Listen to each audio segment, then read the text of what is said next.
Okay, guys, so here's my PLL recap of Season 2, Episode 4, Blind Date. Sorry I haven't been active for a while on PLL. So they have Justin and Alec. Diamond's our girl's best friend. Ace is when they're outside the pawn shop where, you know,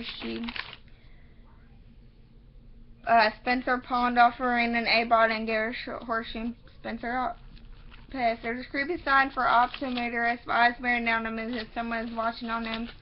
And that is a sign from The Great Gatsby.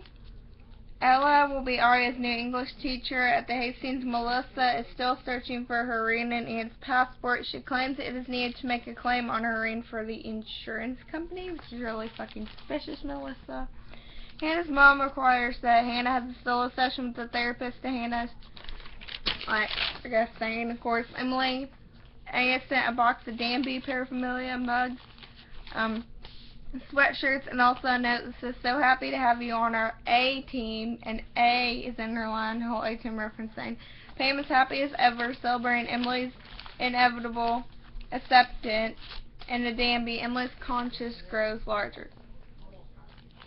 Ella tells Arya that she needs her to pick up her brother Mike later from playing basketball to return his keys. Lucas worries about the upcoming date with Danielle, so he asks Anna a double date with him to bring Caleb.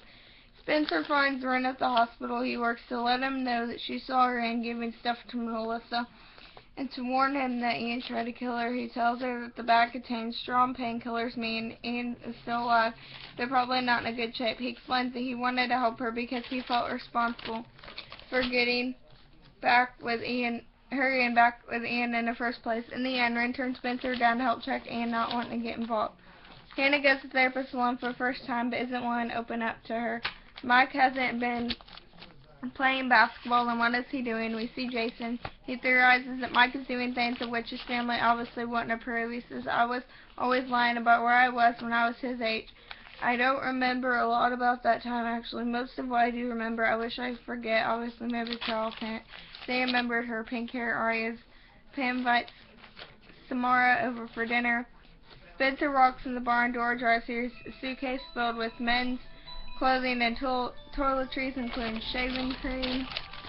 There are pain meds and pink lacy clothing belonging to Melissa. There's also Ian's passport tucked inside. Melissa's taking a shower but runs out in her bathroom when she hears a noise. Spencer hides suspicions of Melissa's frantic behavior. Samara is able to convince Pam that Danby won't be the only school that is interested in offering Emily a scholarship, giving Emily time to figure out what to do next. The next day, Ren calls Melissa to schedule a meeting with Spencer by his side, convincing Melissa he must go along with her to see Ian, that he's literally suffering from a serious staph infection. In Dr. Sullivan's office, Hannah tells Dr. Sullivan her true feelings about Allison and hopes to letting her go. Her role-playing makes it seem that Allison is really there,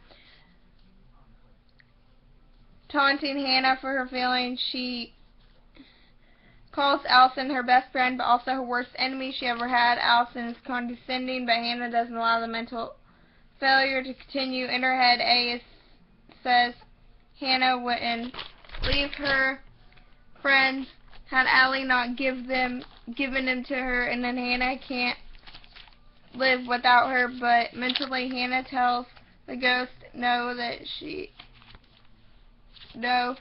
is over her. She mentally lets the ghost know that she is over her, and she won't let her come into her life anymore, and that she's ready to move on. Music sets in as if Hannah has broken a spell. Dr. Sullivan returns to find her office in shambles, broken glasses over, clear the trash can, finds a message scrawled on the wall. Paint, nosy bitch is dying, N-O-S-E-Y, which is a British term to spell. Maybe A is afraid of being found out. Ren calls Spencer, who alerts the rest of the crew. Hit the road. They're going Ian hunting, and at Hannah's home, her mom lets Hannah know what happened to Dr. Sullivan's office, afraid because her daughter was the last person in the office before everything went down. She asks Hannah what they discussed, but Hannah is reluctant.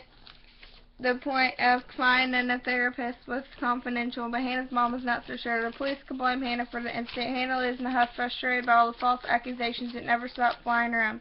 She goes to find answers. In the car on the way to find Ian, the girls discuss how screwed they are that they can't call the police since they only ever make them suspicious. Emily wants to film this so as to prove their honesty later. From inside an old barn that Melissa led her into, they heard Melissa let out a gut-wrenching scream and then uncontrollable sobs. There and then Spencer goes to her, for there on the floor of the barn lies Ian with dried blood around the wound of his head.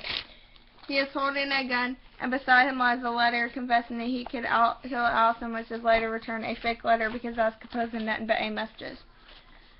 Kill Allison. Spencer and Ren exchange confused looks as the girls stare at the awful sight before them, but it's all over. Above are horseshoes nailed to the wall and a clear imprint where it's obviously missing. Is there a setup? Will Spencer be in possession of the missing horseshoe tied to his death? Will Melissa take Spencer's attempt to confront her sister as a genuine ending? A puts Ian's phone into Spencer's purse. And that is Season 2, Episode 4, and I'll upload more in a minute. Bye.